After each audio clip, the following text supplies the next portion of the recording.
Indeed, you're just in time for the Daily Report. Good evening on this 25th day of November 2024. My name is George Maringa. On sign language interpretation is Calvin Makori. Now tonight we'll have two sets of discussions.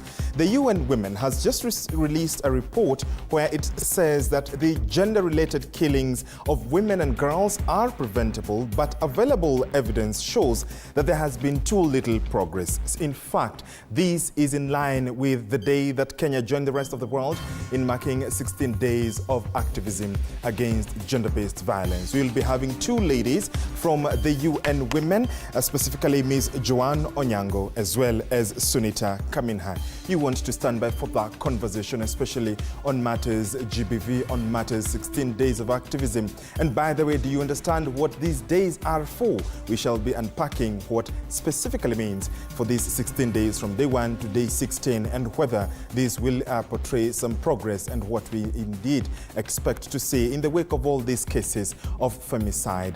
We invite your feedback at TV47 News at George Maringa _ use the hashtag Daily Report. Later on, we shall also be having a conversation on matters state of the nation. My guests will be none other than Professor Herman Manyora, he's a political analyst, as well as Marianne Kitani, she is Member of Parliament for Aldai, Professor Gitile Naituli, former Commissioner for NCAC, and Mark Bichachi, he is a communications strategist. That is another conversation you want to stand by for right here on TV47. As always, we are the home of untold stories, and tonight we've got a jam-packed bulletin for you. But before then, here's what is making headlines tonight.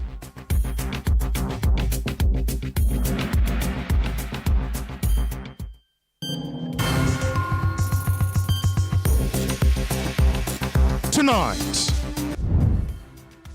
Nakuru businessman accused of attacking his wife released on a 500,000 Kenya shillings cash bill after his arrest. I will grant the bail, reasonable cash bill of 500,000 with a surety of a similar amount and cash bill of 200,000. As CCTV footage now emerges of an altercation with the wife allegedly before the attack. Also tonight, women leaders across the country want justice for victims of gender-based violence. Na judiciary, cases zifanywe haraka kabisa. Kwa sababu everything is bailable, usiache huyo mtu awe nje. As Kenya joins the world in marking 16 days of activism.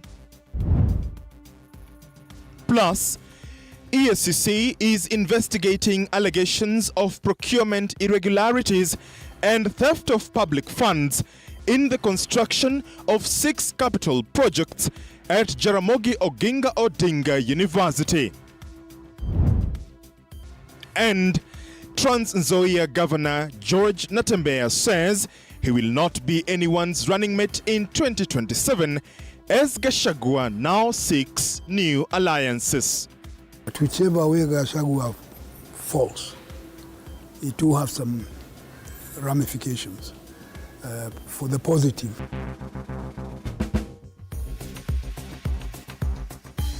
Indeed, you can find us on our WhatsApp number, which will be on the screens shortly, where you can send in your feedback.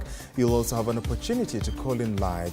Our SMS line is also on your screens. I am at George Maringa _ across the socials. Thank you so much for joining us. Let's get the show on the road, shall we?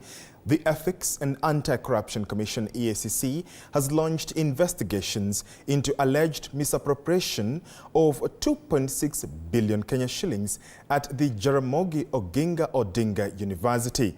A search warrant has been issued by the court authorizing EACC to search 3 homes of former University Vice-Chancellor Stephen Gaya Agong, who carried away all the original documents relating to the fraudulent projects to his home after retirement. And as Joash Onsare now reports, EACC is investigating illegal graduation of 200 students as well as 18 public universities. The Ethics and Anti-Corruption Commission, EACC, has launched investigations into 2.6 billion shillings fraud at Jaramogi Oginga Odinga University of Science and Technology. EACC says that university officials at Jaramogi Oginga Odinga allegedly colluded with the consultants and contractors to defraud the university of the said amount of money in the implementation of 6 capital projects. University officials allegedly colluded with consultants and contractors to defraud Jaramogi University of money amounting to 2.6 billion Kenya shillings. These payments have already been done despite the projects still being incomplete. EACC noted that payments for those projects have already been done despite the projects still being incomplete. The EACC spokesperson revealed that the anti-graft body has also launched investigations in relation to the recent graduation, where it's alleged that some university officials received bribes to facilitate the graduation of over 200 unqualified students. It is alleged that 6 university officials received bribes to facilitate the graduation of over 200 unqualified students who, instead of sitting for supplementary examinations, colluded with those officials to bribe their way into the graduation list. The Commission says that a search operation has already been conducted in the home states of the former Vice-Chancellor, Professor Stephen Gaya Agong, in Homa Bay, Kisumu, and Nairobi, and it was noted that he carried all the original documents relating to the 6 capital projects when he retired. EACC was able to retrieve all those documents, and it is using them to finalize those investigations. We are living in a country where integrity has really gone down. Men and women who are in places of responsibility, as you know, as Kenyans, take advantage of the place that they serve in, the positions they serve in. A total of 18 public universities, including Moi University and the University of Nairobi, are under investigations for theft of public funds, unethical conduct, and academic fraud. Joash Onsare, TV47.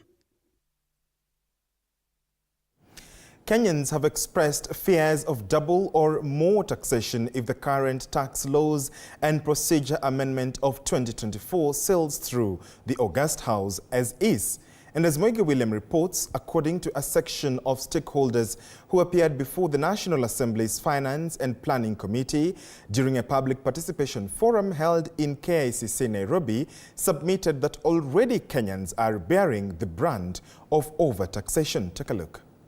Statistics evaluation. Monday was the opportunity for stakeholders and residents of Nairobi to submit their views before the Finance and Planning Committee led by Molo Member of Parliament Kimani Kuria. Economic growth. The committee is collecting views on the tax laws and procedures amendment bills of 2024. Stakeholders expressing concerns that the current proposals will continue to shrink the already dwindling manufacturing sector in the country. So there is a cash flow crunch. The manufacturers and many industry players are currently facing. And that is why you see a lot of shrinking revenue. You could have earned much more if the money was circulating in the market, because right now what we find is investments being held. Let's be a little bit sober with the overreach in increasing tax rates. We've seen that just shooting the tax rates does not actually shoot the tax collections. Various stakeholders submitted that despite the government expressing optimism in tax collection under the current laws, this has been achieved at the expense of double taxation on the diminishing income that Kenyans are now pocketing. The country is still experiencing a fiscal drag because whereas tax and other deductions have been growing at a very fast rate, incomes have not necessarily grown at the same speed. The Gaming Association of Kenya detailing that the tax proposals will see most gaming businesses close shop if the tax proposals go through, citing that the current business environment is tough, this situation exacerbated by the taxes imposed in every financial year. The way we have been moving excise duty from one percentage to the other, it does not solve our problem, because our problem has not been what the rate is. There is need to relook at how we are introducing tax proposals every other time. The committee also heard of the growing concerns that despite the proposals for more taxation, little can be accounted for by the current administration in relation to the revenue collected. Tuesday and Wednesday, the Kimani Kuria-led committee will continue with its sessions to collect more views from Nairobi residents and more stakeholders. Moige William for TV47, KICC, Nairobi. Thank you, Moige, for that. At least 32 political parties have been registered in the recent past, some of which are now linked to former Deputy President Rigathi Gachagua.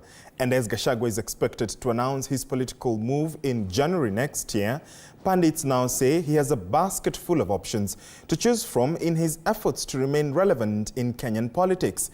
And as our political reporter Mike Kagwongo tells us, the former second-in-command is reported to have turned down former President Uhuru Kenyatta's advice to revive the struggling Jubilee Party, but rather opted to form his own.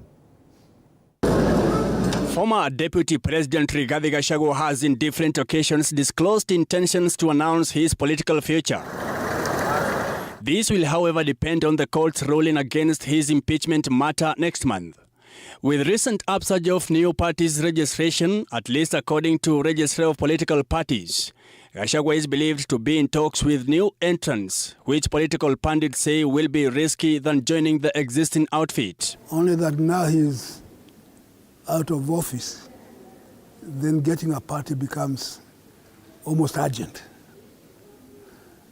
If the courts clear him, then he would want to be the head of a party and build that party to be a strong force. So that's partly the reason he's been talking very positive ways about ensuring that the mountain is not shortchanged again, thereby making himself the spokesman of the mountain. Gachagua is, however, said to have turned down former President Uhuru Kenyatta's advice to revive and rebrand Jubilee Party, which he ostensibly fought against in the run-up to 2022 general election. Sources says Uhuru Kenyatta was expected to endorse Gachagua for Mount Kenya region kingpinship during Embu's ordination and installation of Reverend Peter Kimani, but the plan was thwarted at the last minute. If Ruto, from what I understand, is that Ruto had also been invited as a formality, and he had not bothered to confirm until the rumors had that Uhuru was going. So he also decided to do what? To go. Either to upstage Uhuru or to see whether they can have a one-on-one.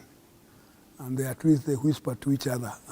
You know, we saw them holding hands and whispering. What they whispered, we don't know.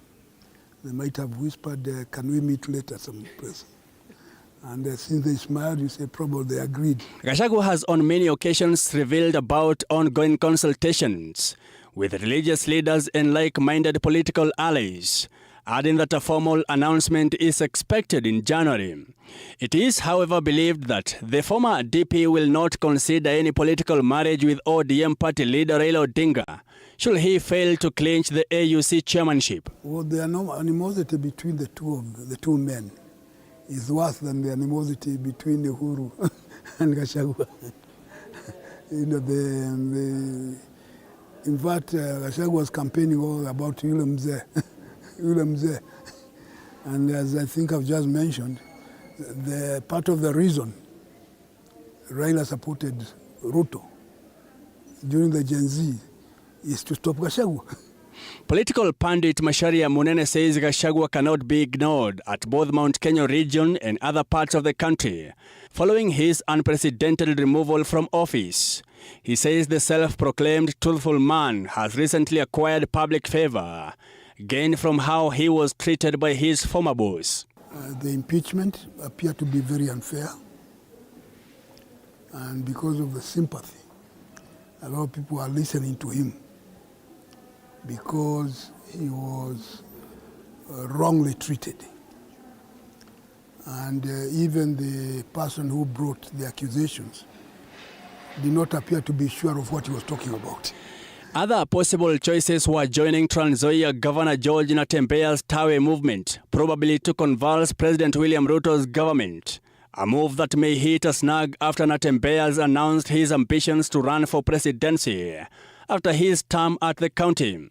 Natembea has in some occasions been seen as a Gachagua ally. Mike Kagwango, TV47, Nairobi. Thank you, Mike. The Ministry of Education has assured the public that preparations are in top gear to ensure a seamless transition for learners moving from grade 8 to grade 9 come January next year. Speaking on Monday during the commissioning of grade 9 classrooms at Masikonde Primary School, Education Principal Secretary Belio Kipsang has announced that the government will construct 18,000 classrooms nationwide to support the process. Andrin Kilemi with more details. With only 41 days left before the transition of grade 8 learners to grade 9, concerns are mounting over whether the government is fully preparing to ensure a smooth transition. But even as the clock ticks, the Ministry of Education remains confident in its ability to deliver on its promise. As at now, across the country, government is putting up 11,000 classrooms funded through the Ministry of Education. We are working with the National Government Constituency Development Fund, who are also doing another 7,000 classrooms. Kipsang further revealed that 1 billion shillings has been set aside to cater for Nairobi County due to its unique needs. This special funding aims to ensure that grade 9 learners in the capital can continue their education seamlessly without any challenges. We have a special fund which has been allocated to Nairobi County because of their unique circumstances, which is another 1 billion shillings. So that we can all work together towards making sure that we are ready for our children going to grade 9 in January. According to Kipsang, the Ministry of Education is doing everything possible, including ensuring sufficient textbooks are available. Masikonde Primary School is among institutions that have already received grade 9 curriculum books. And as you are all aware, the CS sometimes back launched the distribution of the core textbooks that will be used by our children in the 9 learning areas. We are going to make sure that we avail a book for every learning area, for every learner. Meanwhile, parents have been urged to prioritize the safety of their children during the holiday season, with a special emphasis on protecting them from early pregnancies and other harmful behaviors. Andrin Kilemi, TV47. Thank you, Andrin. And of course, we wait to see what happens after that. After 17 years of seeking justice, Daniel Wanyeki finally has a reason to smile. This is after the Kiambu High Court overturned the life imprisonment sentence after he had been falsely accused of raping his daughters. Kinte Wafula reports. The faces of Daniel Wanyeki's daughter and sister, accompanied by his lawyer, clearly shows the joy and relief they have received on this day. Court of Appeal Criminal Appeal number 276 of 2011 are hereby quashed and set aside. Wanyeki was sentenced in 2007 in what has been described as failing to agree with his brother's plan to sell their family land, an issue that led to a plot being made to falsely accuse him. Iliaja 207 wakawa na msukasuko wa kinyumbani. Huyu alikuwa anataka kuuza 7, naye Daniel Wanyeki alikuwa anakataa hiyo 7 iuzwe.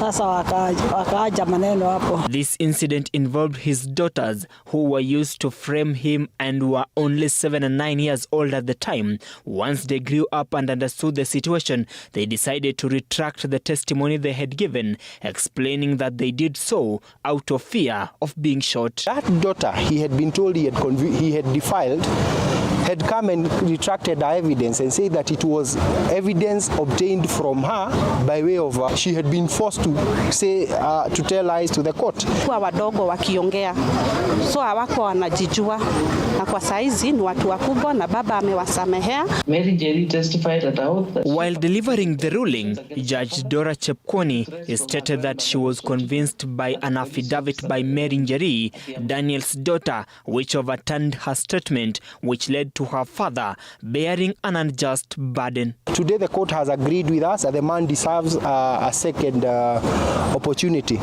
in light of the new and compelling evidence to have the matter referred back to the lower court. After approximately 17 years, legal steps will now be followed to grant Daniel his freedom from Community Prison, where he had been serving a life sentence. Kinto Wafula, TV47.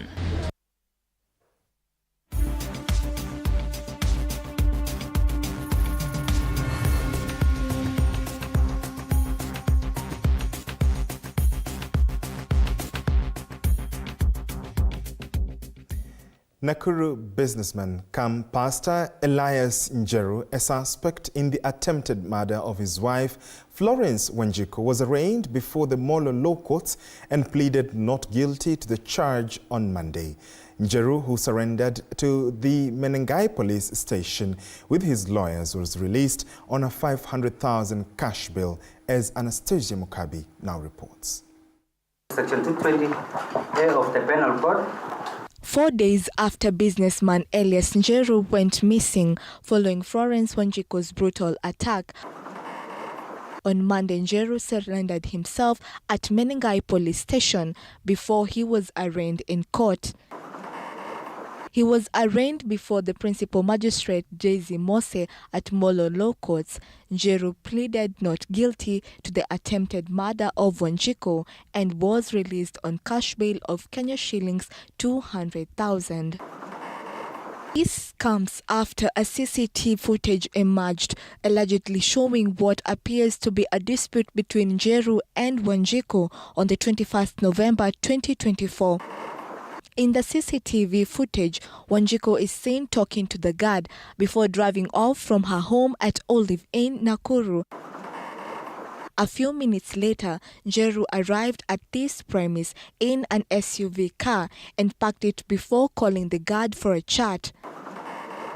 At exactly 11:32 p.m., Wanjiku came back and parked her car next to Njeru's. She seemed as if she was leaving the premise.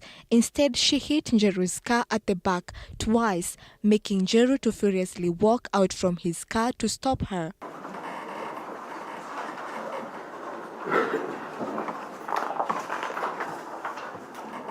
At this moment, the guard ran to separate the two from fighting.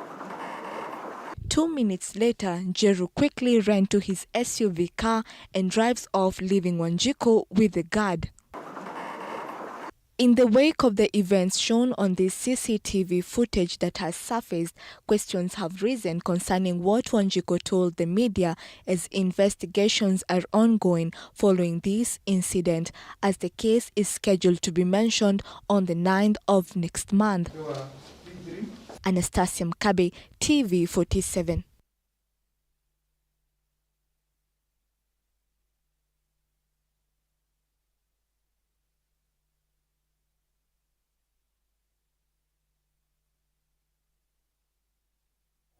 Still on matters ending GBV and femicides, Kenya joins the global campaign for the 16 days of activism against gender-based violence, with alarming statistics underscoring the urgency. A UN report reveals that Africa is leading in femicide rates. Leaders, including First Lady Rachel Ruto, are calling for accountability and education, urging collective action to end violence against women. And as Ann Odida reports, this comes at a time when femicide cases have skyrocketed in the country. As Kenya joins the global community in marking 16 days of activism against gender-based violence, a new report by UN Women underscores the devastating toll of femicide. Africa leads the grim statistics, with 21,700 women and girls killed in 2023, translating to a rate of 2.9 per 100,000 women, the highest globally. This accounts for 60% of the 85,000 women and girls intentionally killed worldwide last year. A majority of these murders in Africa, at 59%, were perpetrated by family members, emphasizing the devastating vulnerability of women within their homes. But among those who were killed by their partners, 1 out of 5, 22%, had previously reported to authorities that they had been subject to partner violence. In Kenya, the conversation around femicide has gained urgency. In a tweet to mark the start of the campaign, First Lady Rachel Ruto condemned GBV as a devastating human rights violation. The First Lady emphasized that the 16 days of activism is more than a call to action, but a plea for humanity, urging society to educate, demand accountability, and support survivors. Dagoretti North Member of Parliament Beatrice Elachi, speaking at an event to launch the campaign, echoed the urgency of addressing femicide. She pointed to the moral underpinnings of the issue, stating that while efforts have been made from the executive, the issue of femicide is a moral issue. I know the president has promised 100 million, but let me tell you, this is a moral issue. We can have the money, we can have everything. It is a moral value issue that we must deal with. And how do you deal with it? We must go back to school to start talking to our young students in high school and colleges. The situation was similar in Makueni County, where women MPs called for stronger action to address this epidemic, urging the judiciary to expedite judgments on these cases. Na judiciary, cases zifanywe haraka kabisa. Kwa sababu everything is bailable, usiache huyo mtu awe nje. Homa Bay County also joined the efforts. Governor Gladys Wange emphasized the county's commitment to combating GBV, highlighting initiatives such as the development of a child protection policy and an SGBV policy. Having done our child protection policy, having done our sexual and gender-based violence policy, we are committing to continue to speak on the issues of sexual and gender-based violence. The UN Women Report reveals that many femicides could have been prevented, as 22 to 37% of victims globally had reported prior incidents of violence to authorities. However, systemic failures often leave women without protection they need. We observe a moment of silence for the 97 fallen women. Data from the National Police Service indicates that at least 97 women in the country have been killed in the past 3 months alone. The latest femicide scare being that of one Florence Wanjiku, who escaped death by a whisker after an attack by her partner that left her nursing injuries in her hands and fingers. Ann Odida, TV47.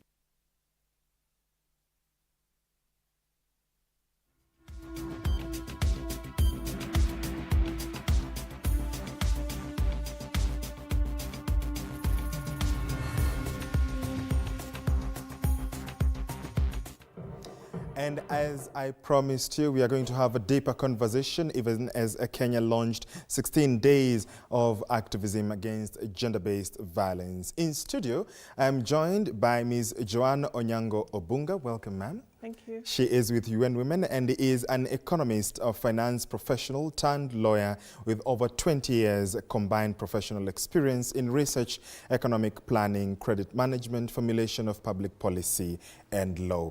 We are delighted to have you. Also joining us tonight, but virtually, is Sunita Kaminha. I believe I got that right. Brilliant. UN Women's EVO policy specialist in East and Southern Africa. Now, the Ending Violence Against Women and Girls, EVAW, EVO policy, is a UN Women initiative that aims to prevent and eliminate violence against women and girls. The EVO policy is based on 5 strategic pillars: prevention, response, institutional strengthening, and advocacy, communication, and social mobilization and coordination. I'll begin with you, ma'am, Joanne. Looking at the statistics, they're quite worrying and they're quite frightening when you look at it. In just a minute or so, what do you make of the steps you're making as a country? As a country, of course, the harsh reality is not nice. I mean, lately you see in the media that there's a lot of women and girls who are actually experiencing violence. And, you know, in the last 12 months, 16% of the women population in Kenya has experienced violence in the last 12 months. And when you're looking at 16%, that is, we are a population of about 50, half of which are women. Yeah. So 16% of 25 million is about 8 million. So that's not a very good statistic to look at. In the last, survey that we had, women in Kenya experienced, 34% of women in Kenya experienced violence. And we are looking at women from the age of 15 years old going forward. Some are very young, some are children, but they're experiencing violence, something that is not very good to experience as a country. And of course, we'll be getting deeper into this. Let me engage Sunita. Thank you, Sunita, for joining us. This report that the UN Women has released today, of course, slow progress has been made. Is it, what especially is the hindrance to making progress in as much as there have been 16 days of activism observed in the past? Thank you for having me. When we talk about issues of ending gender-based violence, it's really important to acknowledge that there is no single solution, that because the scope of the problem affects every single individual, every sector of society, every segment, all of those same parts of society need to be enlisted and mobilized to address the issue.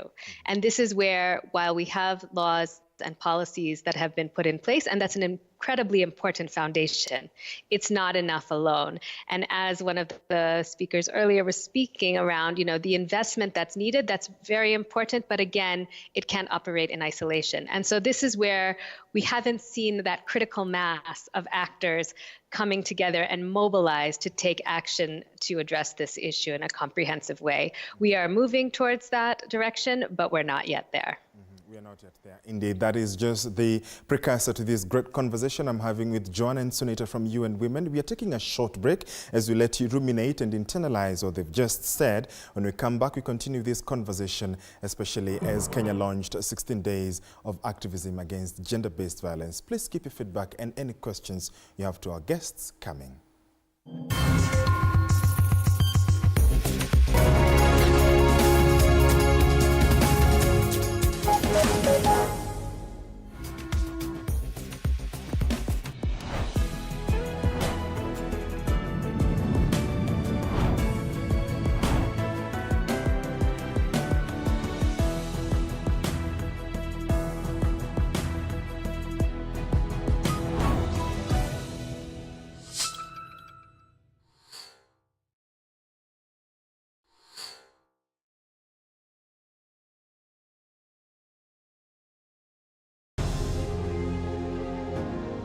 Vile unavyojua watoto wengi sana hawana namna.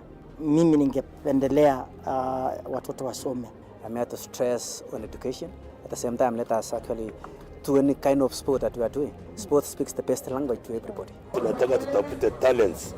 Zile raw talents kutoka kule nyumbani mashinani mahali tuko leo. Hizi mbio za Chepsaita, like all other sports, zinaleta watu pamoja. We want to use this event to uplift the lives of the community. Anafurahia hii mchezo sana. Hata sikaange naambianga watu tuende Chepsaita. Wanafunzi wakimbie ili wakuze talanta ya mbio ama kuhimiza tena elimu. This is the place to be. Hapa ndipo mahali wanastahili kuwa tarehe 7. Wale watoto walikimbia last year, wamekimbia mpaka wamefuka mipaka zetu za Kenya.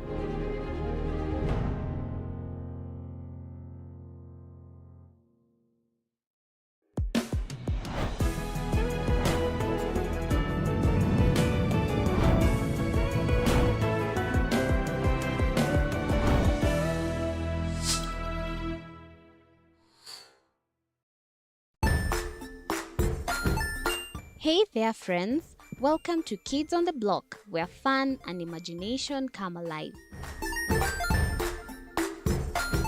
We dive into magical world filled with exciting adventures and awesome friends. What position were you in? I was number 2. What position were you? Number 1. He decided to cross the bridge by his house and look for food on the other side. We're going to do half cup of chocolate chips, and the other one, we're going to do half cup of the blueberries. So, grab your imagination hats and get ready to explore with us. Join us every Saturday at 9 a.m. for new friends, amazing stories, and tons of laughter.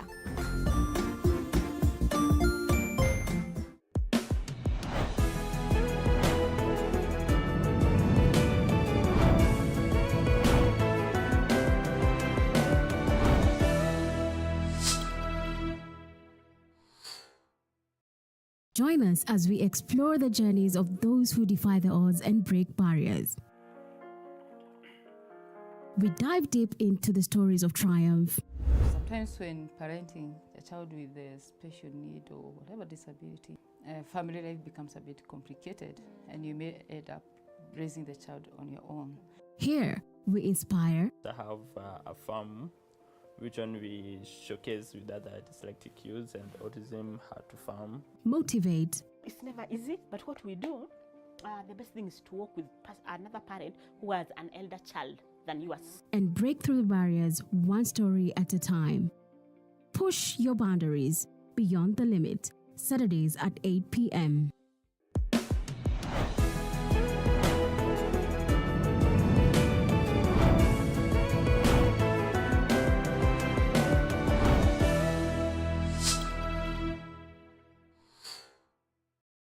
The Grind, where business meets brilliance. It's not just about the ideas. I was working as a shampoo boy. I used to wash clients' hair on the sink. It's about making them happen. From big wins. In primary school, when we would be asked what people want to be, I was categorical that I want to be a nurse. To hard lessons. The consoles change, the gaming equipment keep changing. We cover it all.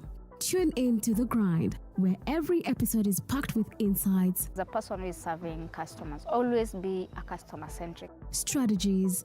When you pay attention to detail, you get luxury items. And stories to fuel your ambition. Don't just dream it, grind it. Mondays at 7:30 p.m.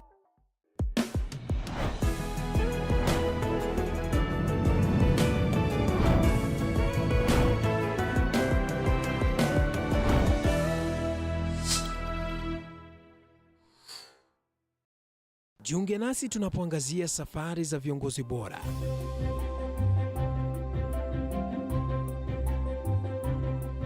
Kutoka kwa ushindi mkubwa hadi masomo magumu. Wakati wetu kwamba wasichana si wa kusoma, ni wa kuolewa, ng'ombe ipatikane, wazazi wakuwa watajiri. Tunashughulikia yote. I wish I were a better investor. My parents taught me how to look for things for myself. Tazama Mfahamu Kiongozi, ambapo kila kipindi kimejaa maarifa, mikakati na hadithi za kukuza azma yako. For me to succeed, I have to fight. Kila Alhamisi saa 1:30.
Welcome back. In case you're just joining us, you're watching The Daily Report with me, George Maringa. Kelvin Makori is on sign language interpretation tonight. I'm still with my guests, Joanne Onyango from UN Women, as well as Sunita Kaminha, as well from UN Women on matters GBV, ending GBV. Joanne, this remains to be a very thorny issue. And then if you look at this violence being meted against women, what precedence has been set in terms of it seems not to be dying away. In fact, it is getting even worse with social media and with all manner of things. There is even now psychological torture as well. For those who, from a certain age, it was okay to beat a woman. Yeah. That seems not to be dying away. Where is this, thorn in the flesh? Where can't we find it? I don't think it's okay to, it's been or it should be okay to beat a woman or a girl in that sense. The problem is now you see we are having a lot of girls who have been encouraged, to rise up, to stand up, to have a voice. So it is being normalized to shut a woman down by being physical, instead of having an argument with a woman and rationalizing issues. Sometimes you see that happen a lot on social media, where women who voice, issues are bullied. They are bullied down, and that is now coming into the physical space. So instead of having an argument, a rational argument with a woman, you want to put them down because, men are biologically stronger than women. And so sometimes I think it's easier for the man to beat the woman because that's the only way that they feel they can be able to subdue them. So it's a power game. And it's something that is not right, and it's something that is on the rise to the extent that now you find women are being found dead because they're women, and girls, right? Sunita, how important is it for a multi-sectoral approach, especially for everyone in the community, to be able to be involved in the fight against GBV, so that then it is not just an ivory tower type of conversation, people saying, okay, it doesn't affect me, so I won't get involved? Thank you. This is a really important point, because the starting point is recognizing that everyone is directly or indirectly affected by gender-based violence. And that in turn means that every individual and every sector has a role to play in addressing it and preventing it from happening in the first place and responding to it. We have more evidence than ever before of what types of strategies and interventions are needed to prevent violence from happening in the first place, particularly around intimate partner violence, which, as we see in the report that was launched today from UN Women and UNODC, contributes to more than half of the femicide reports. Okay. So we know that, for example, education and school-related interventions, teaching children respectful and equitable relationships, how to communicate in nonviolent ways, and having zero tolerance for violence is really important.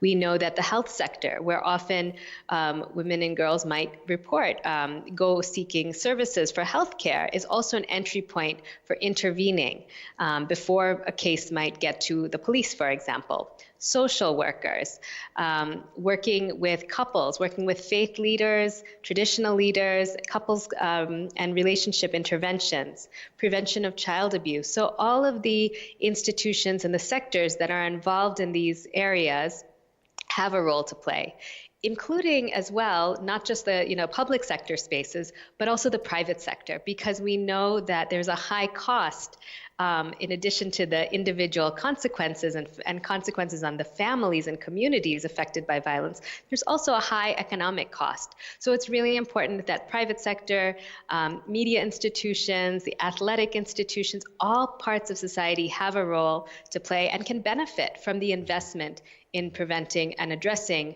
violence before it begins and to prevent it from continuing. Indeed. John, let's look at, you've mentioned, men are biologically stronger than women. What is the role of men and boys in ending GBV specifically, so that we can perhaps tweak the conversation from dealing with these after effects to prevention in the first place? From the report that has just been released, the UN Women report that has just been released, it's evident that about 140 women are killed every day, globally. And this happens in the safe space where the women are, in the family space. And in the family space is where you expect every human being to be protected.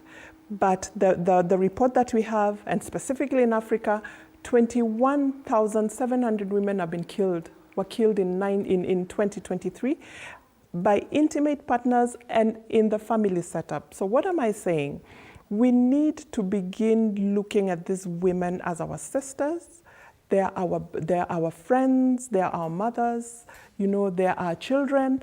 And, if there's anything that we cannot be able to solve at home, we need to see how we can first sit as a family, and discuss issues that may be of contention instead of getting violent. In Kenya specifically, you'll find that there's legislation that protects women against violence. There are policies that have been put in place since Beijing, the Beijing platform in 1995, but they are not enough. Why? Because also, like my colleague has said, the policies are there, but they're not being implemented well. If you take, for example, with the advent of technology, there's a lot of tech facilitated violence that's happening currently, and it's important for us to educate boys and men to be responsible in dealing with women, because those are members of society. They are human beings like them. They have rights like everyone else has rights. So it's important to look at women and girls as human and as part of society who listen and are not necessarily supposed to be forcefully forced into things. Okay. Yeah. Senator, picking up from what John is talking about, what are the far-reaching effects of GBV in terms of psychological, physical, emotional, not only to the survivors, but also to families and communities and to the country at large? And perhaps if you could speak about maybe even the cost to government and the country in trying to, manage these situations, because they are avoidable when you look at it. Yes, the costs are indeed far-reaching and are not just in the current moment, but actually last generation. So we know, of course, that the consequences of violence, whether it happens in physical spaces or online spaces, leaves real scars. It's physical, it's psychological, it has economic costs. We know that individuals who experience violence have negative impacts on their educational outcomes, their economic outcomes. It also affects their immediate family members. The trauma and the toll that takes on them lasts for years sometimes. It's not a process that just, shifts after the incident is over. We also know that children who witness a parent being abused, so for girls, the evidence shows that they, if their mother is abused by a partner, or they witness that, or in a house where their mother is abused, that they have a greater risk as an adult in being in an abusive situation. And for boys who, again, are in a household where their parent is abused, they're at greater risk for perpetrating abuse. It is not a direct link, but it is an increased risk. And it's important that those risks are identified. There is a strong evidence also of the links between violence against children and violence against women. We also know that the costs extend to the sector, the state as well, because the costs of addressing violence, the costs of bringing in the different sectors, whether it's policing or justice or social services or the health sector, all take a toll and have a significant cost compared with the investment in preventing violence before it begins. So the investment to have an intervention around prevention has a great cost benefit compared to the costs and the investments required to address the consequences, the long-standing consequences of incidents of violence. The cost on the state also extends to, in terms of the economic costs of the loss of productivity of individuals, right? The impact that it causes on individuals, their families, that takes a toll on what they can contribute in the society. And of course, these intergenerational consequences last for many years. So all in all, there are significant costs that often are not counted fully. They don't, monetarily, we can see there are some studies that show the significant cost to GDP of of violence. And we also know that for countries that do have and enact legislation and enforce it, there is lower prevalence in those countries of incidents of violence. So it's really important also to see that when those policy investments are made, when those policies are implemented, as Joanne was saying, then there are benefits to society, to states. And so those benefits are important to see up front so that the investments can be made and really break the cycle of violence. Indeed, great. Let's get to the home stretch, the closing remarks as well. I'd like you to sum up maybe in a minute maximum, and I'll begin with you, Joan. Looking ahead, what are your hopes, in the fight against GBV for the next perhaps 5 to 10 years, and your message to survivors, victims of GBV who may be watching you right now? My message will be to different demographics in society. To government, I think we need to put in resources. We need to put in more resources, for prevention measures, first and foremost, just like Mokeliga said. And also just ensure that laws and policy around protection of women and girls are strengthened.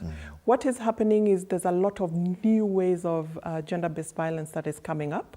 There's need for more research to understand, especially the tech-related GBV, so that measures, proper measures, adequate measures are put in place for prevention purposes. Okay. To the women and girls, you have a voice.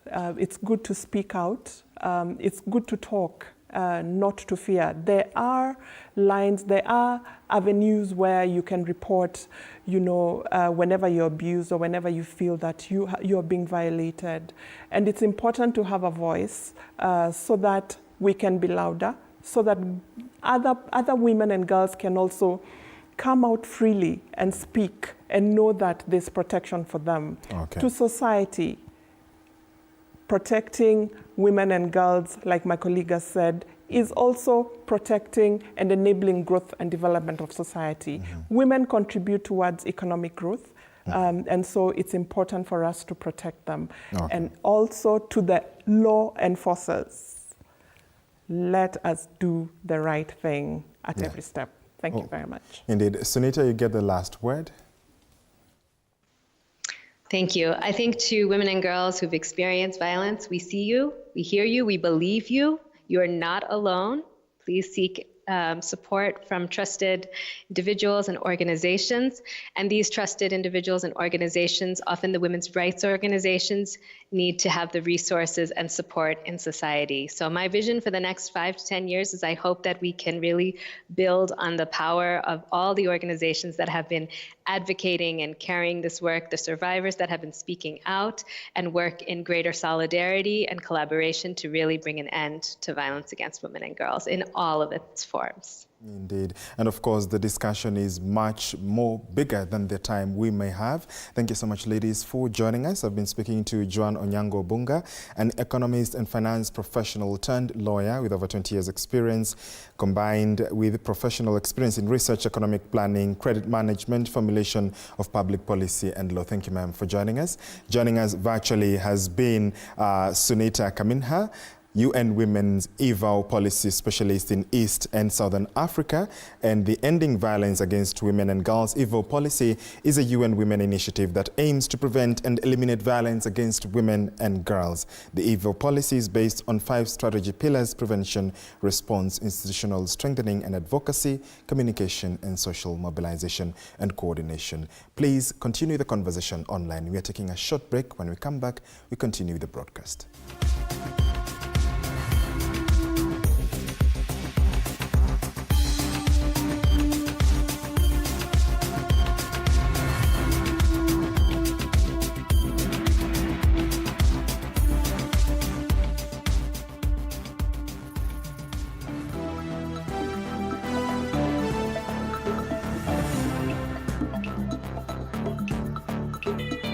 Sports News brought to you by Maybet.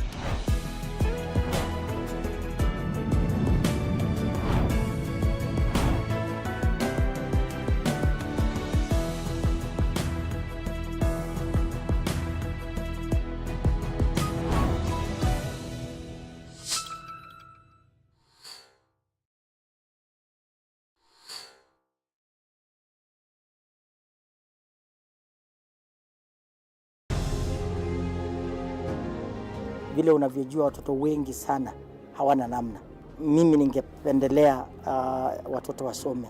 I'm here to stress on education. At the same time, let us actually do any kind of sport that we are doing. Sport speaks the best language to everybody. Tunataka tutafute talents. Zile raw talents kutoka kule nyumbani mashinani mahali tuko leo. Hizi mbio za Chepsaita, like all other sports, zinaleta watu pamoja. We want to use this event to uplift the lives of the community. Anafurahia hii mchezo sana. Hata sikaange naambianga watu tuende Chepsaita.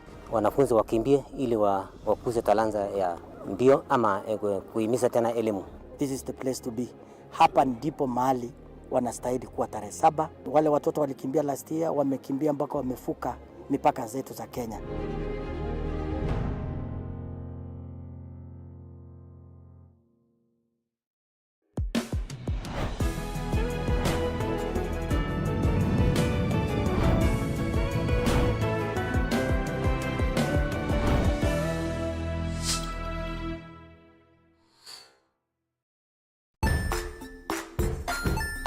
Hey there friends, welcome to Kids on the Block, where fun and imagination come alive. We dive into magical world filled with exciting adventures and awesome friends. What position were you in? I was number 2. What position were you? Number 1. He decided to cross the bridge by his house and look for food on the other side. We're going to do half cup of chocolate chips, and the other one, we're going to do half cup of the blueberries. So, grab your imagination hats and get ready to explore with us. Join us every Saturday at 9 a.m. for new friends, amazing stories, and tons of laughter.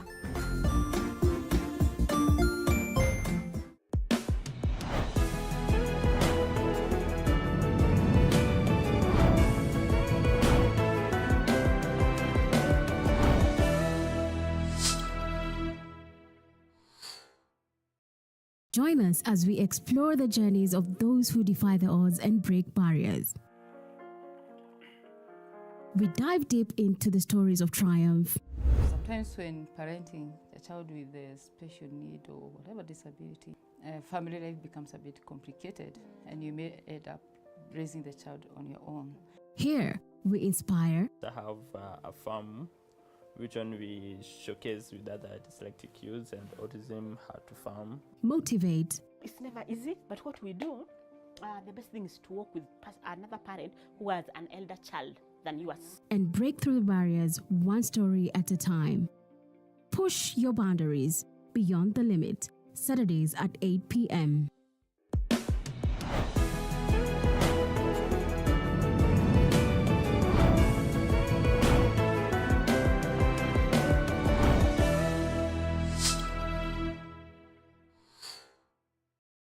The Grind, where business meets brilliance. It's not just about the ideas. I was working as a shampoo boy. I used to wash clients' hair on the sink. It's about making them happen. From big wins. In primary school, when we would be asked what people want to be, I was categorical that I want to be a nurse.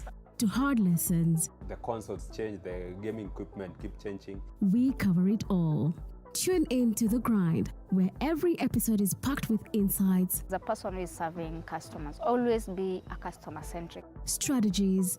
When you pay attention to detail, you get luxury items. And stories to fuel your ambition. Don't just dream it, grind it. Mondays at 7:30 p.m.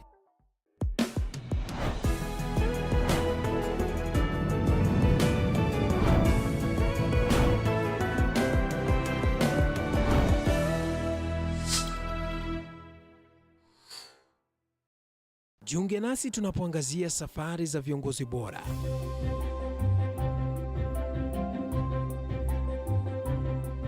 Kutoka kwa ushindi mkubwa hadi masomo magumu. Wakati wetu kwamba wasichana si wa kusoma, ni wa kuolewa, ng'ombe ipatikane, wazazi wakuwe watajiri. Tunashughulikia yote. I wish I were a better investor. My parents taught me how to look for things for myself.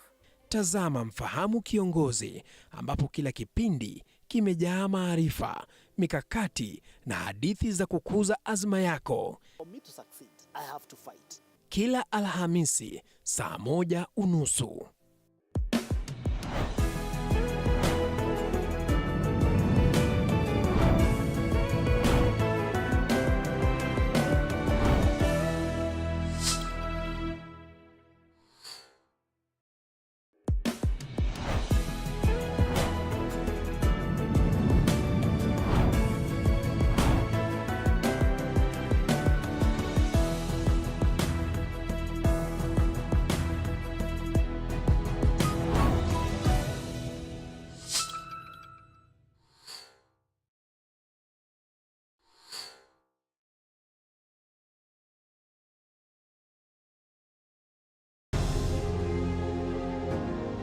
Vile unavyojua watoto wengi sana hawana namna. Mimi ningependelea watoto wasome. I'm here to stress on education. At the same time, let us actually do any kind of sport that we are doing. Sport speaks the best language to everybody. Tunataka tutafute talents, zile raw talents kutoka kule nyumbani mashinani mahali tuko leo. Hizi mbio za Chepsaita, like all other sports, zinaleta watu pamoja.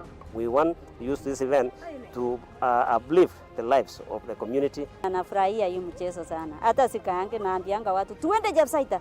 Wanafunzi wakimbie ili wakuze talanta ya mbio ama kuhimiza tena elimu. This is the place to be. Hapa ndipo mahali wanastahili kuwa tarehe 7. Wale watoto walikimbia last year wamekimbia mpaka wamefuka mipaka zetu za Kenya.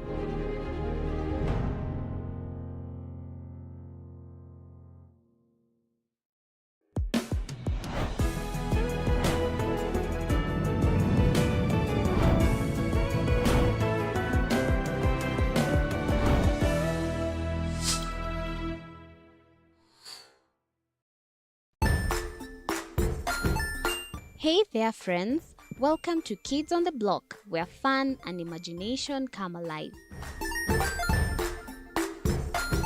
We dive into magical world filled with exciting adventures and awesome friends. What position were you in? I was number 2. What position were you? Number 1. He decided to cross the bridge by his house and look for food on the other side.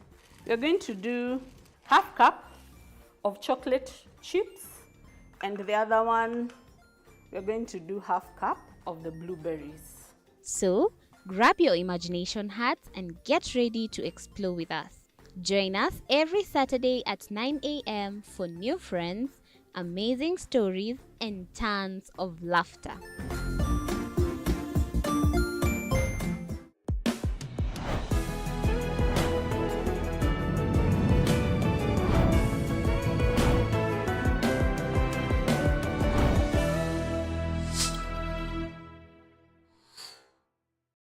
Join us as we explore the journeys of those who defy the odds and break barriers. We dive deep into the stories of triumph. Sometimes when parenting a child with a special need or whatever disability, family life becomes a bit complicated and you may end up raising the child on your own.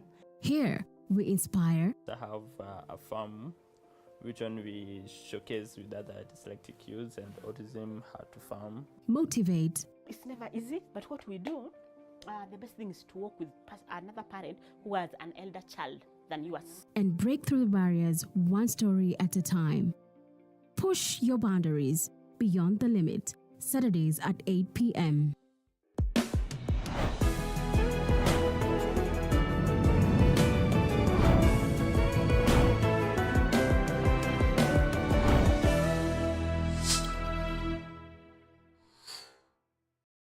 The Grind, where business meets brilliance. It's not just about the ideas. I was working as a shampoo boy. I used to wash clients' hair on the sink. It's about making them happen. From big wins. In primary school, when we would be asked what people want to be, I was categorical that I want to be a nurse. To hard lessons. The consoles change, the gaming equipment keep changing. We cover it all.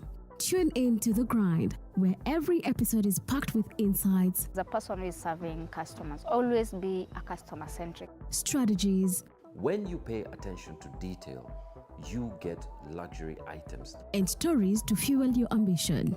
Don't just dream it, grind it. Mondays at 7:30 p.m.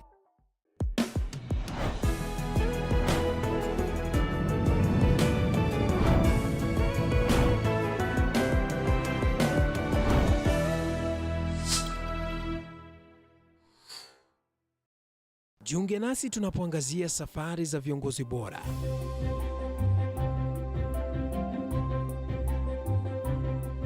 Kutoka kwa ushindi mkubwa hadi masomo magumu. Wakati wetu kwamba wasichana si wa kusoma, ni wa kuolewa, ng'ombe ipatikane, wazazi wakuwa watajiri. Tunashughulikia yote.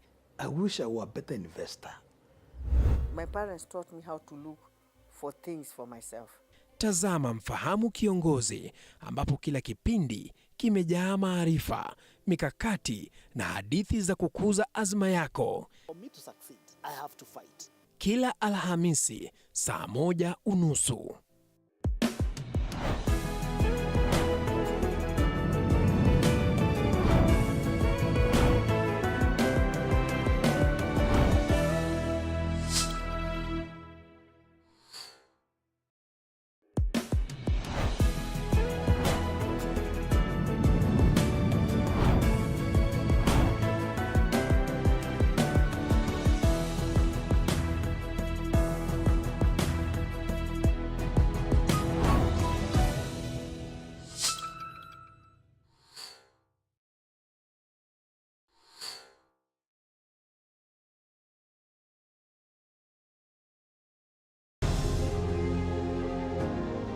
Vile unavyojua watoto wengi sana hawana namna.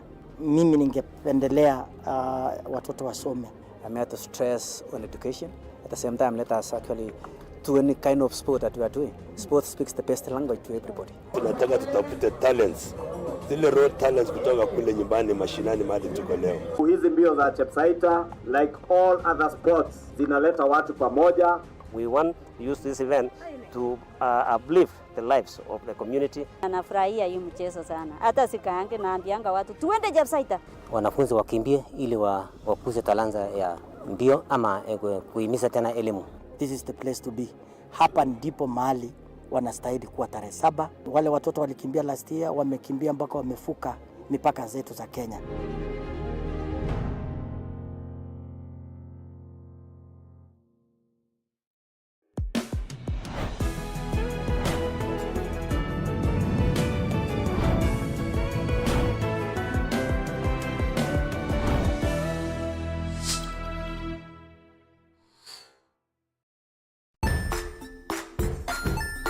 Hey there friends, welcome to Kids on the Block, where fun and imagination come alive. We dive into magical world filled with exciting adventures and awesome friends. What position were you in? I was number 2. What position were you? Number 1. He decided to cross the bridge by his house and look for food on the other side. We're going to do half cup of chocolate chips, and the other one, we're going to do half cup of the blueberries. So, grab your imagination hats and get ready to explore with us. Join us every Saturday at 9 a.m. for new friends, amazing stories, and tons of laughter.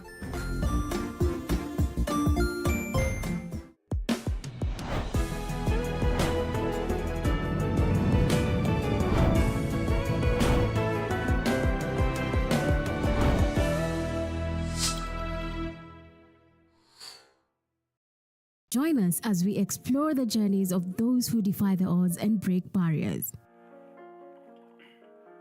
We dive deep into the stories of triumph. Sometimes when parenting a child with a special need or whatever disability, family life becomes a bit complicated and you may end up raising the child on your own. Here, we inspire. I have a farm which one we showcase with other dyslexic youths and autism, how to farm. Motivate. It's never easy, but what we do, the best thing is to work with another parent who has an elder child than yours. And break through the barriers one story at a time. Push your boundaries beyond the limit. Saturdays at 8 p.m.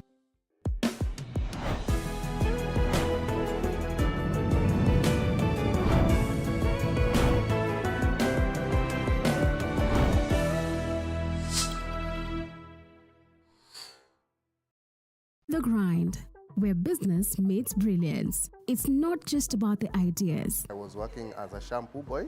I used to wash clients' hair on the sink. It's about making them happen. From big wins In primary school, when we would be asked what people want to be, I was categorical that I want to be a nurse.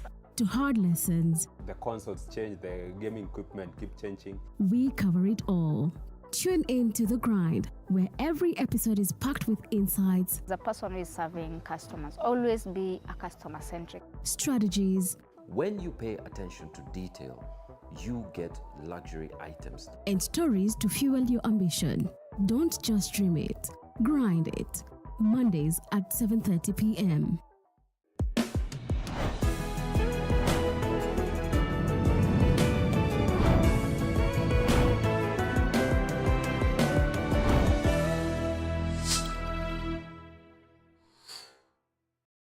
Jiunge nasi tunapoangazia safari za viongozi bora.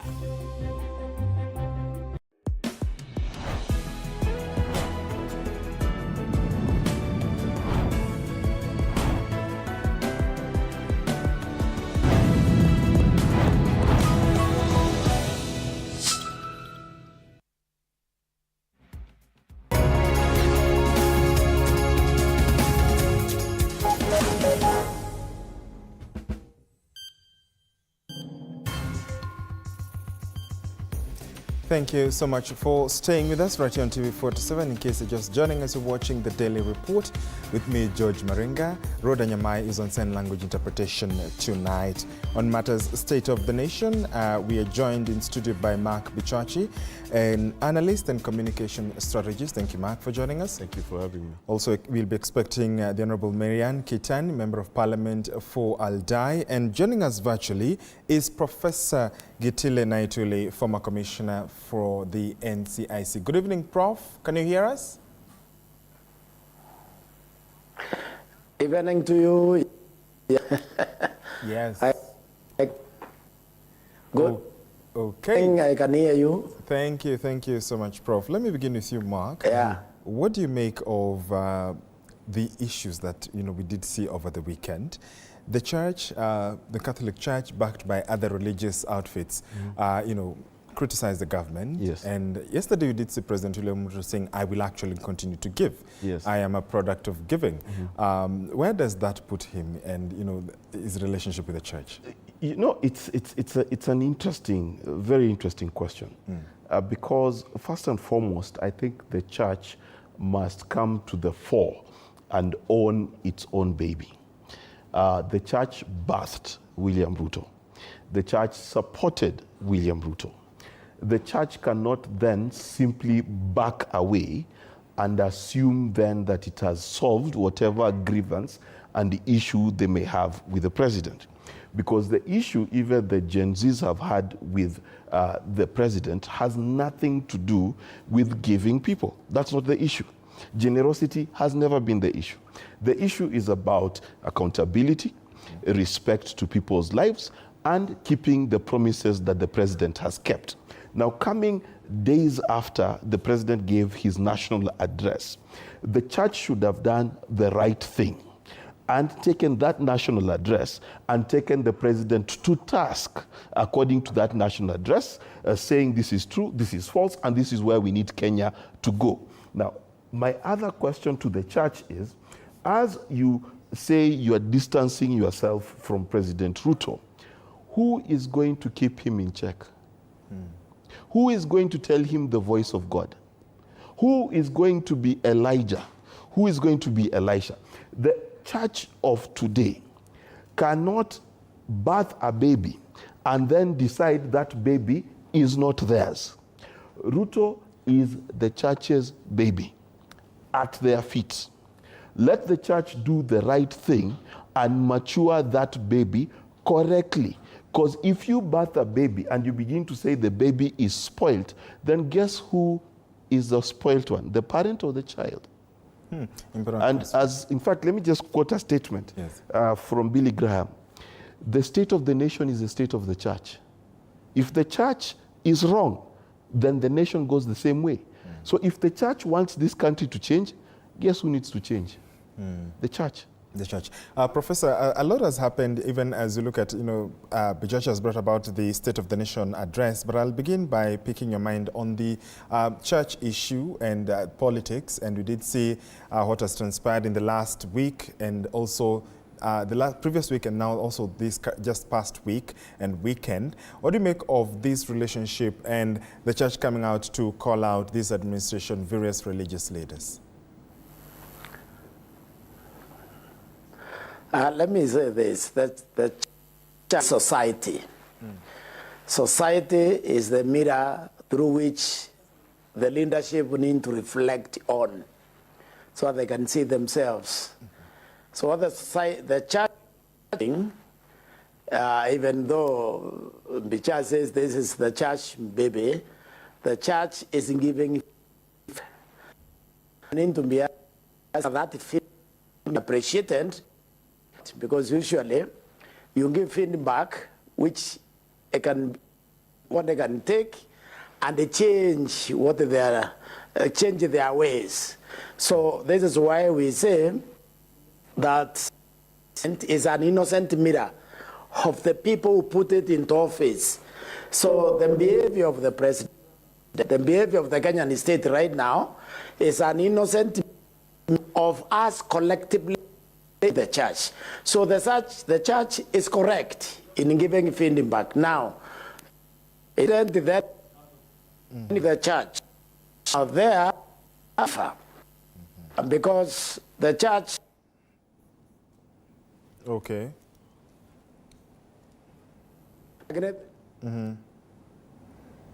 Yeah, indeed. Prof will be getting to you a little bit later on. Bichachi, you mentioned the State of the Nation address.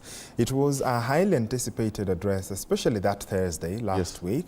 What do you think the president did? Did he inspire confidence? There's those who have said that was a populist speech. He spoke about what people wanted to hear. What do you make of that State of the Nation address? Well, first and foremost, I do not see any other way that President William Ruto would have presented the State of the Nation address. Remember, this has been the most difficult 8 months, I think, of his life. Whether you look at the Gen Z protests, you look at how many changes he's had to manage, whether you look at cabinet and what he's had to change, he had to come up with a speech that actually inspires the Kenyan people.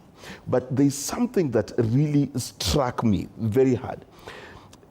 A few weeks ago, the price of petrol dropped by 8 shillings.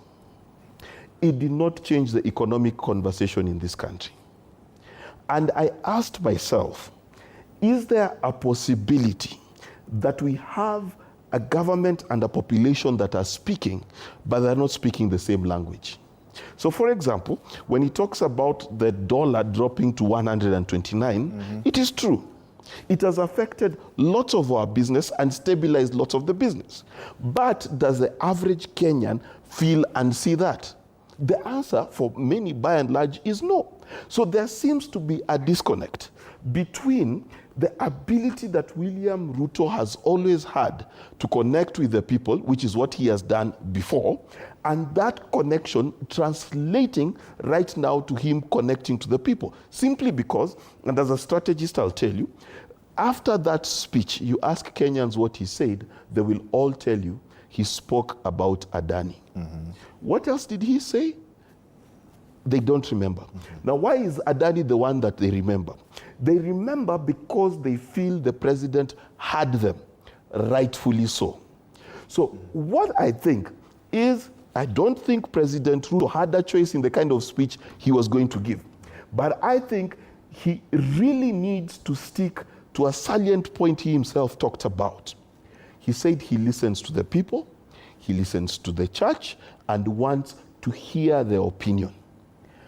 If the president does not actually effectively show Kenyans that he actually listens to them, and Adani is not the only time he's listening to them, then he will be in big trouble. But if he holds to his word, as the same way he's listened to Kenyans about Adani, and continues to listen to Kenyans, and indeed listens to the church, then his presidency will have a breath of fresh air.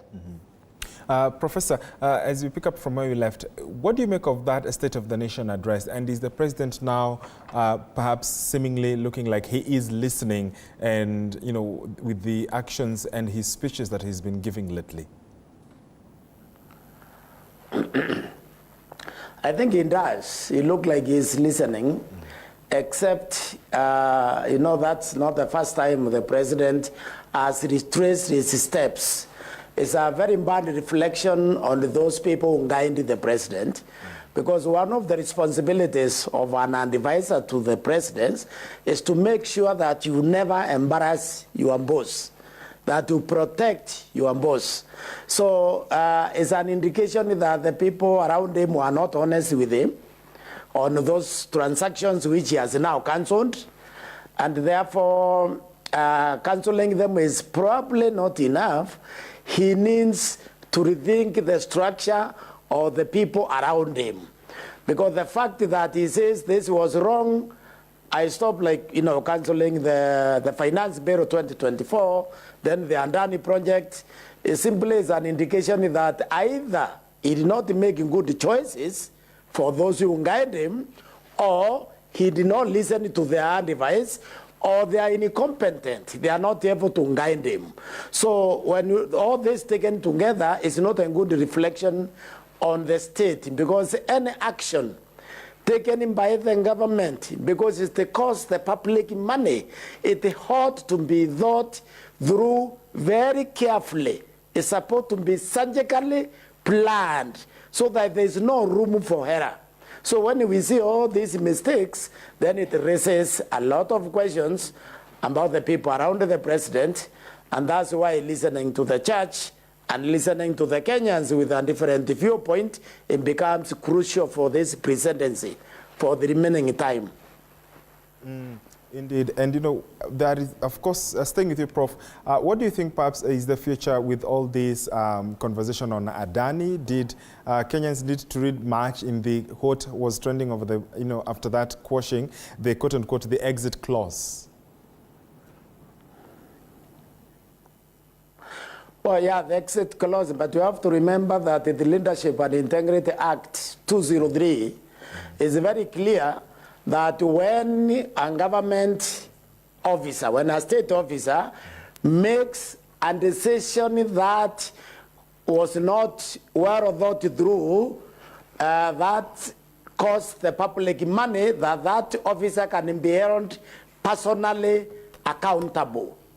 So whether if there is exit clauses which require that when we cancel those contracts, then we incur costs, those costs can be addressed two ways, either directly by those who made those mistakes, or if there was misleading statements from the Andani and the company, then the contract was fraudulently signed, and therefore the country does not have to incur any cost. Bichachi, should Kenyans read much into Adani's cancellation and, you know, the whole exit clause, if it exists in the first place? Well, I think first they should read a lot into it. And by that I mean, first and foremost, this is a precedence that we need to set in this country. That when we are getting into a contract, and we will get into a contract tomorrow because of Kenya Power, tomorrow because of the airport, the other time because of the port in Lamu, and other such contracts. The question you must ask ourselves, and this is the question that I really wanted to ask our parliamentarians, when the president announced that Adani contract is to be cancelled, Parliament erupted in loud cheer. My first question to them is, why were they not so loud in their questions? Number two, the president, in realization of the complaints of the Kenyan people, needs to, number two, show the Kenyan people that he is going to journey with Kenyans in the next processes of procuring anything of strategic importance to this country. It is something so critical that this country needs to get back to a point where when contracts are signed on our behalf, we have confidence in them. So when you ask what next, number one, Professor said it very well. I do not think that the mistakes of certain people should be burdened on the Kenyan people. The people who did not see that the Securities Exchange Commission of the United States had raised a flag years ago, if they did not realize that Total in India had pulled contracts away from Adani, if they did not realize that, then I'd ask the president to do the next logical thing. Let them bear the costs and bear those costs at home. They cannot sit in office and let Kenyans bear that cost. Third, the government now has an opportunity to tell the Kenyan people, number one, what is the value of the JKIA? How much does it make? And if it makes 18 billion shillings a year, do we need Adani, or do we need to take a strategic loan over the next 50 years against our 18 billion profit without giving shareholding of our airport to somebody else? Do Kenyans desire that the airport should be held wholly by Kenyans? Or do we want it to be like Safaricom, which has shareholders? Do we want it to be like Kenya Power, which has people as shareholders and government as majority? Or do we want to own it ourselves, build it ourselves, and hold it into national pride? And this is the other question that we must ask. It is not just a question of corruption. It is also a question of national pride. I will tell you for free, when I land in some jokes of airports, and I hope they do not hear me, in Ethiopia or in Tanzania, I am proud to know that JKIA handles more people. Kenyans are able to fly in and out more, and we have the potential of being the Dubai of Africa. So there's a sense of pride. So do I want my institution to be owned externally? I don't. But these are the questions that we need to carry Kenyans through. One, do they want it to be out of the country? Two, can they afford to pay for it themselves? And three, the people who are held liable in what they have done. It should not just be Adani who's been sent packing to India. It should be also anyone else who was materially, whether complicit or complacent, in not making sure that the right thing was done. Those people also need their responsibility. Prof, we are seeing a lot of activity, especially in the Mount Kenya region, with the re-emergence of impeached former Deputy President Rigathi Gachagua. What do you make of all these, crowd pulling, all this activity, and marshalling up of a certain army that seems to be not yet announced of sorts?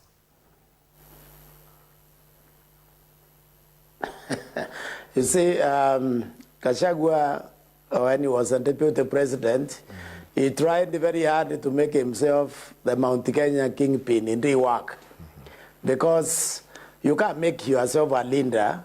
You have to be the voice through which people's frustrations find expression. And then you assume the role of the leader naturally.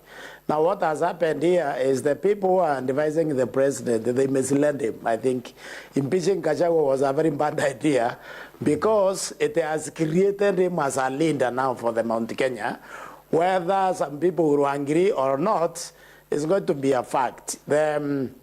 First, people, the way he was treated, for the same reason why people supported Ruto, they didn't like the way Ruto was treated by Uhuru Kenyatta. So now they don't like the way Ruto has treated Gachagua. So for now, it appears that Gachagua will assume a very big role in Mount Kenya, even though if I was the one advising the president, I would have told him to just frustrate the fellow, but don't impeach. The reason is this. And impeach Gachagua. Gachagua naturally is a very difficult Kenyan. Gachagua would have run for president if he was not impeached and divided the opposition. But an impeached Gachagua can't run for president. He can't run for any seat. He will be forced to support someone else. Now that's very dangerous for the president. I think they didn't see that coming. I think they should have calculated this very carefully. I think losing Gachagua the way he is right now, he throws his weight behind any candidate for that matter. Whoever candidate will come, it will be a huge challenge to dislodge that candidate from being elected. It will be very difficult a challenge. So it was not properly thought through the whole exercise. They didn't see the repercussions. They didn't see that you can actually create a leader who initially was not a leader. And that's what they have done in the Mount Kenya. They have created one. Indeed, they've indeed created one. Of course, sentiments from Professor Gitile Naitule. He's still with us. Prof, do stay with us. We're taking a short break. A lot more to unpack also with Mark Bichachi. We've got the AUC bid for former Prime Minister Raila Odinga. We want to see how that is playing out and also to analyze much more that is making headlines and shaping our country on State of the Nation. Do stay with us.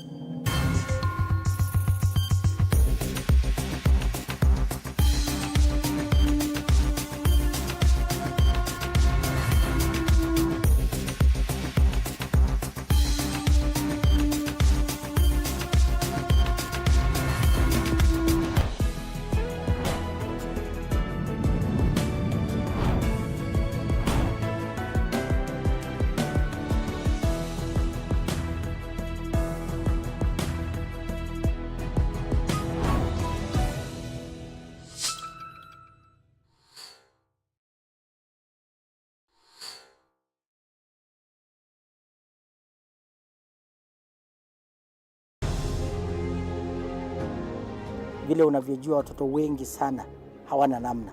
Mimi ningependelea watoto wasome. I'm here to stress on education. At the same time, let us actually do any kind of sport that we are doing. Sport speaks the best language to everybody. Tunataka tutafute talents.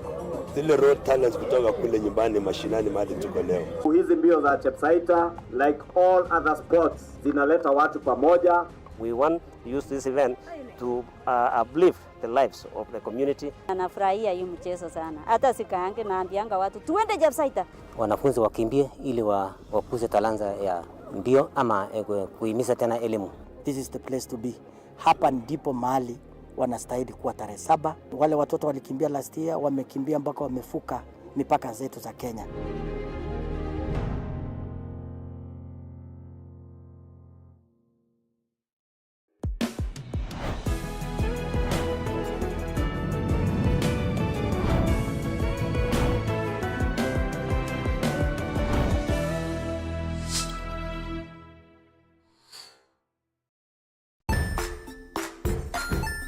Hey there, friends. Welcome to Kids on the Block, where fun and imagination come alive.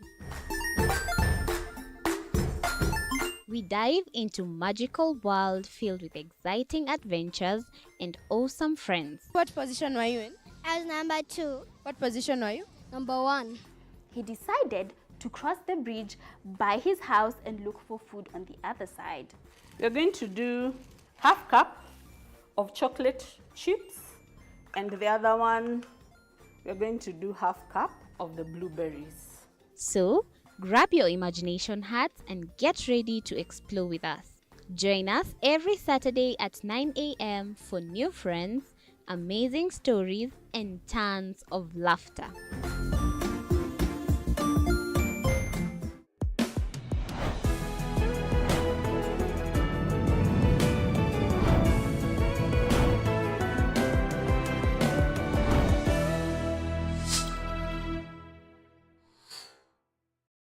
Join us as we explore the journeys of those who defy the odds and break barriers. We dive deep into the stories of triumph. Sometimes when parenting a child with a special need or whatever disability, family life becomes a bit complicated and you may end up raising the child on your own.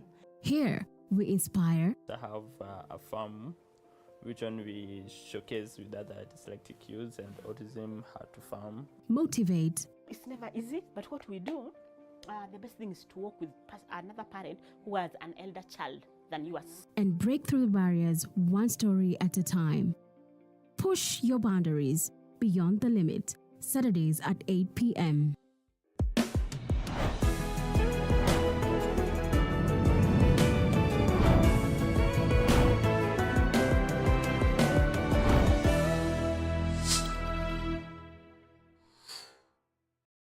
The Grind.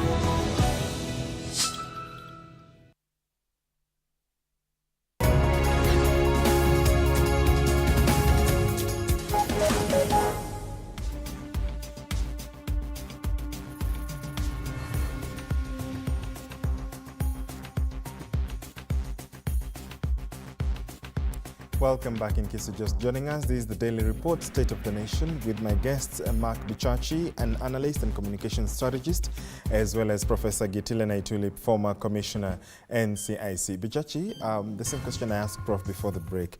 What do you make of the resurgence, the reemergence of Rigathi Gachagua in this form? I think the only thing that has changed is the people, not Rigathi. Okay. Rigathi was clear from the beginning that he was a deputy president for the mountain and wanted to be a leader for the mountain. The people were the ones who were not yet convinced. So Rigathi Gachagua's political agenda continues to move. Now, what is the lesson that needs to be learned here? There's a guy called Gideon Mbuvi Mike Sonko, who in 2022 declared he's running for Mombasa. And Abdul Somad and everyone ran scared. There is something in this country about people who have been impeached, been arrested, found infamy, where they see an opportunity for them to advance their political careers. There was a young lawyer, purported lawyer I should say, who was found that he had faked being an advocate. Then Kenyans praised him for winning 300 cases, as though there are 300 cases that are ever concluded in 1 year in this country. But his next statement was, I am going to run for office. There is something desirable in this country about A, victimhood, B, purported tribal assassination, or the fact that somebody gains sympathy. Now, that is our culture. Maybe we will change it. But at the same time, and this is where I just slightly disagree with my good friend, Prof. I don't think they miscalculated. I think this was the plan. The reason I know this was the plan is because before Rigathi exited, Raila entered. That must have been a plan. The person who entered and the person who exited should tell you what the actual plan is. And the writing is clear on the wall. Now, as for Rigiji, he has gotten what he wants. He's got the attention. He is the latest bell at the ball.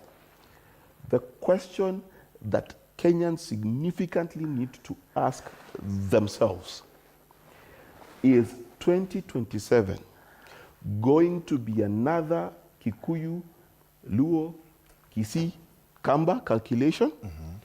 Or is it going to be about economics, the fight against corruption, accountability?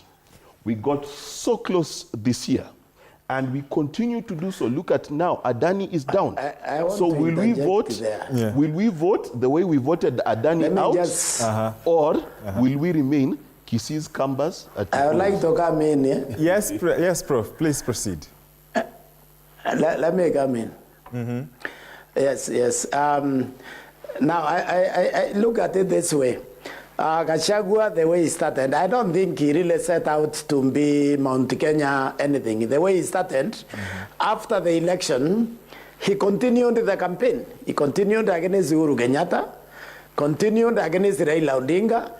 The mountain people ignored Gachagua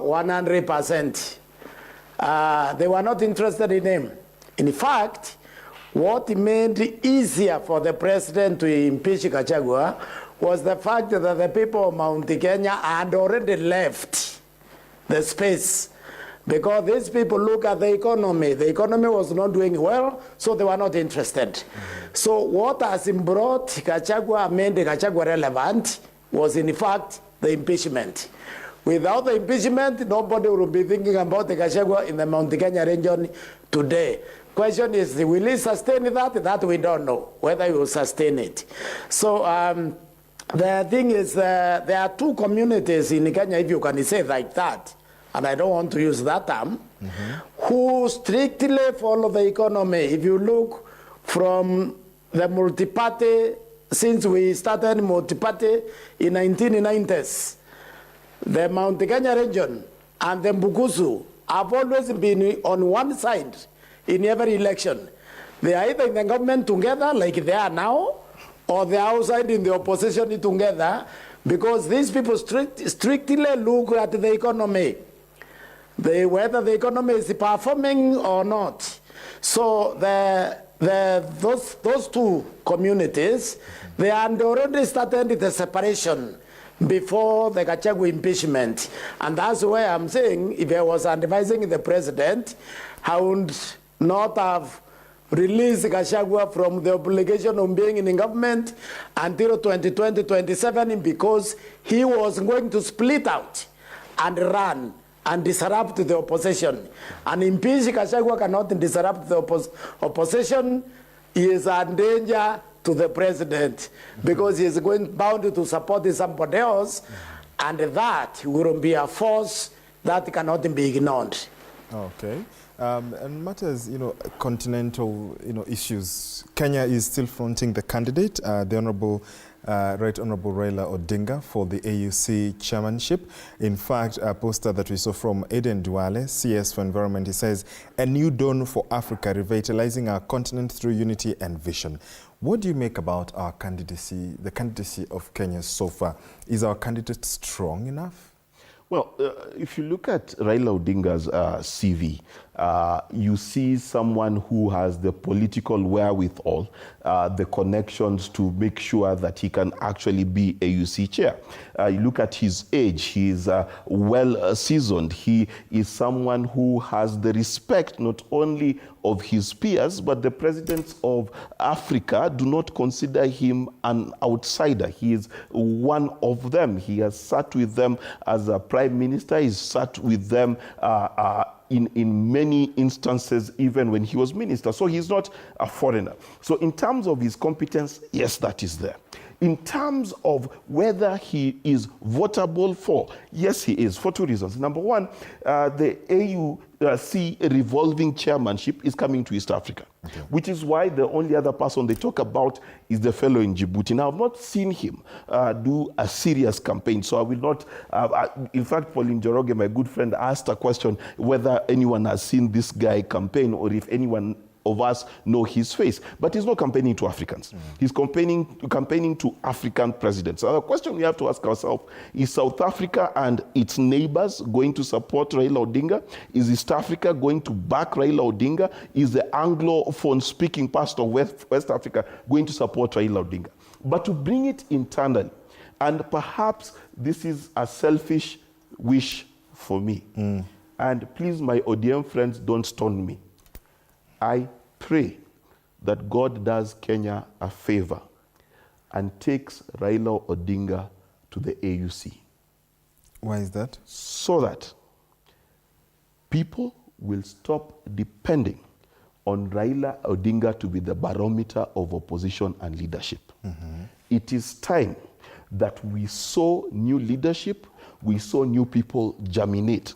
Now, I've had some Gen Z who might tweet at me after this, who said that Raila Odinga should fail. I'll tell all Gen Zs, the best gift you can give yourself is what that young lady said. Raila ka nyumbani, we got this. It is good for this country for Raila to exit politics as an elder statesperson, so that now people can grow and begin to own the space that Raila Odinga has held for a long time. So it is good for Africa and it is good for Kenya. Prof, do you agree, or what are your opinions about this? I mean, the candidacy of Raila Odinga and this seeming shadow that he needs to remove from the scene?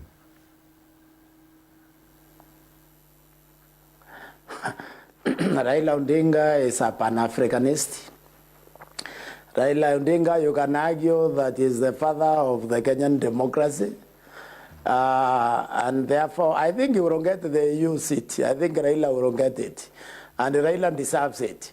But that doesn't mean that I think, with respect to Bichazi's argument, that Raila has been able to push things through because he has been working with the other people, Nagalonzo Musyoka, other Kenyans, been pushing the Kenyan agenda, the Kenyan opposition agenda. So I don't know why people think that if he is removed from that space, the other Kenyans see leaders emerge because of need. And that's why during Kibaki, people were saying, where did the civil society go? Where did the church go? All those who are not there because there was no reason for them to be there. Decisions were being made which were serving society. The church comes when decisions are made that are not serving society. The civil society comes when decisions are made which are not serving society. So I think Raila Odinga going to EU is a good thing. For Africa, it's a good thing for Kenya, but not because he is obstructing anything within Kenya. I think Raila has been extremely useful for this country, and we should wish him well because we know that he can serve the continent in that position effectively. You know, let me just come in. You know, Professor Naituli clearly says on his title, former commissioner NCIC, right? For there to be space for another commissioner, my good professor had to leave the commission. So it is not that Raila is obstructing anyone. It is that Kenya is clearly a country in transition, right? And that transition is something that when your father is still there are things you can't do. So there is nothing wrong with Raila Odinga moving to a higher position into an elder statesmanship. I'm not saying he's blocking anyone. I'm not Kalonzo. Kalonzo might feel he's being blocked. But for Kenya to move forward in terms of our society, in terms of that space when you were talking about civil society, the church, etc. Look at the church itself. We've just discussed it today. The church has had to look at itself and has got to deal with itself. And that's why I told the church that first, as you deal with yourself, remember your baby. Don't abandon your baby. So there are things that we must understand that in the natural progression of any society, Barack Obama, who was younger, had to exit for Biden, who was older. What comparisons are you drawing there, Mark? No, I'm just saying, if Obama was president today, Biden would never have been president. Does not mean Obama was a bad president. Yes. Yeah, Prof? Exactly. Yes. So I just wanted to comment. Yes. You online. I want to comment on a discussion you were having earlier on femicide. Yes. I think we need to think a little bit in broader if you have to solve the problem at hand. Eh? The thing is, the women of Kenya did not drop from the sky and the Pharaoh in Kenya today so that we disagree and start killing them. What is happening, we need to refocus on the economy. I was in the US for some 10 years.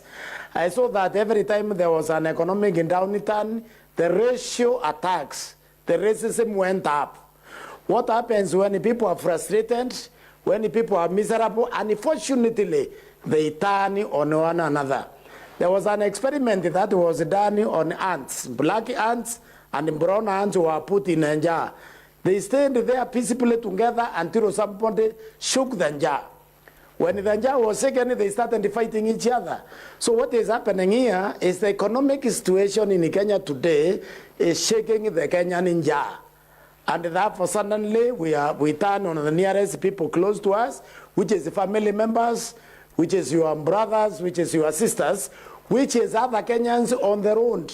You drive to the road, you have so much problems in your hand, you forget you are in the road and they cause accidents. We need to focus on the economy. We need to get this economy better for the people of Kenya. When this economy becomes better, there will be less family conflict, there will be less accidents on the roads, we will have more harmony. Right now, we are miserable. And that misery, we're expressing it to the people nearest to us. People need to stop thinking that the men suddenly are killing women, because we have always lived with the women. They didn't just materialize right now so that we can start this thing. We need to think properly in order to address this problem. This problem is deeper. We need to fix our energy so that the energy cost goes down, so that we spur production. We need to rationalize our taxes. The taxes are increasing cost of doing business, and the businesses are running away. I think we need to focus on the problem where it is so that we address it from the source. We need to stop treating the symptoms. Yeah, actually, he brought up the issue of femicide. I wanted to bring it up as well. What do you make about this, 16 days of activism? Is this being made, the rallying call being made loud enough? First and foremost, for every person who's lost a loved one because of any form of gender violence, or in this particular case to femicide, my condolences, and we really feel your pain. Now, there's something about us as a country that we have never really faced. And that question is, who are we?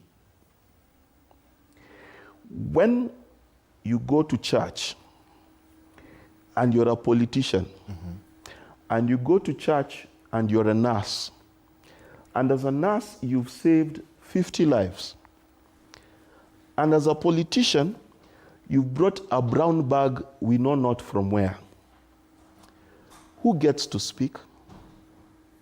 Who gets to hold the microphone and get that space of value in our churches? As a country, how many times do we find situations in our cultural existences where we say previously women were not allowed to be in marriage negotiations? It is 2024, can we change our culture and ensure women are there? How many times do we as a country ask ourselves, how safe are our women in matatus, in Ubers, in bars? Ask women how many times they have been in a place where male adult Kenyan men exist and they felt unsafe. The issue is not just economics, and I agree economics give pressure, but the issue is this country never stops for 1 minute and ask ourselves, who are we? We want roads, we want planes, we just don't want to be good, nice people. That's a problem. Because if I asked you today to sign a contract with a Kenyan or a Tanzanian, which contract will you trust more? To be a Tanzanian. The only people on the continent of Africa we compete with in untrustworthiness are Nigerians. And they are almost 4 times our population. As a country, we need to sit down and ask ourselves genuine questions. Genuine questions. that who do we even define as a leader? We have people in parliament who've shot people on video. So if that can happen without consequence, where in this country of ours will women feel safe? It's not 16 days of activism. It has to be a nation that calls itself to a meeting and tell ourselves that when a lady gets on a matatu, just because she's wearing a miniskirt or not, she's going to walk from the beginning of the matatu to the end and feel safe. That's the day this country will change.